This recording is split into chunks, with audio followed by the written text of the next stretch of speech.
ನಾನು ಬಂದಾಗಿಂದ ಸೌದಿ ಅರೇಬಿಯಾಗೆ ಫಸ್ಟ್ ಟೈಮ್ ಬೀಳ್ತಾ ಇರೋ ಈ ಮಳೆನ ನೋಡಿ ತುಂಬ ಖುಷಿಯಾಗಿಬಿಡ್ತು. ಏನಕ್ಕಪ್ಪ ಅಂದರೆ ಇಲ್ಲಿ ಮಳೆ ತುಂಬ ಅಪರೂಪ. ಅದೇ ರೀತಿ ಲಾಸ್ಟ್ ಟೈಮ್ ವಿಡಿಯೋದಲ್ಲಿ ಹೇಳಿದ ಹಾಗೆ ನಿಮಗೆ ಪಾರ್ಕ್ ತೋರಿಸ್ತೀನಿ ಅಂತ ಹೇಳಿದ್ನಲ್ಲ. ಆ ಪಾರ್ಕಿಗೆ ಇವತ್ತು ಬಂದಿದ್ದೀನಿ. ಪಾರ್ಕ್ ಎಂಟ್ರಿ ಆದ ತಕ್ಷಣ ಯಾವ ಥರ ಮೇಂಟೆನೆನ್ಸ್ ಮಾಡಿದ್ದಾರೆ, ಪಾರ್ಕ್ ಹೇಗಿದೆ, ಈ ಡೆಸರ್ಟ್ ಏರಿಯಾದಲ್ಲಿ ಗಿಡ ಮರಗಳನ್ನು ಹೇಗೆ ಬೆಳೆಸಿದ್ದಾರೆ ಎಲ್ಲ ನೋಡ್ತಾ ಆ ಗಿಡ ಮರಗಳಿಗೆ ನೀರಿನ ವ್ಯವಸ್ಥೆ ಹೇಗೆ ಮಾಡಿದ್ದಾರೆ ಅಂತ ನೋಡಿದಾಗ ಗೊತ್ತಾಯಿತು. ಹನಿ ನೀರಾವರಿ ಪದ್ಧತಿಯಲ್ಲಿ ಪ್ರತಿಯೊಂದು ಗಿಡ ಮರಗಳಿಗೆ ನೀರಿನ ವ್ಯವಸ್ಥೆಯನ್ನು ಮಾಡಿದ್ದಾರೆ. ಈವ್ನಿಂಗ್ ಟೈಮು ಮಕ್ಕಳೆಲ್ಲ ಆಟ ಆಡ್ತಾಯಿದ್ರು. ಈ ಗಿಡ ಮರಗಳನ್ನೆಲ್ಲ ನೋಡಿ ತುಂಬ ಖುಷಿಯಾಯಿತು.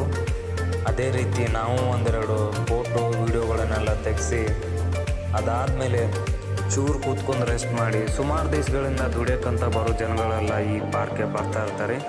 ಹಾಗೆ ನಾವು ಒಂದು ಟೀನ ಕುಡ್ಕೊಂಡು ಚೂರು ನಮ್ಮ ಫ್ರೆಂಡ್ಸು ಆಚೆ ಈಚೆ ಸುತ್ತಾಡ್ತಾ ಈ ಪಾರ್ಕ್ನ ಎಕ್ಸ್ಪ್ಲೋರ್ ಮಾಡ್ತಾ ಎಕ್ಸಿಟಿಂದ ನಾವು ಹೊಟ್ಟಿದ್ವಿ ಸೀದಾ ನಮ್ಮ ರೂಮ್ ಕಡೆಗೆ.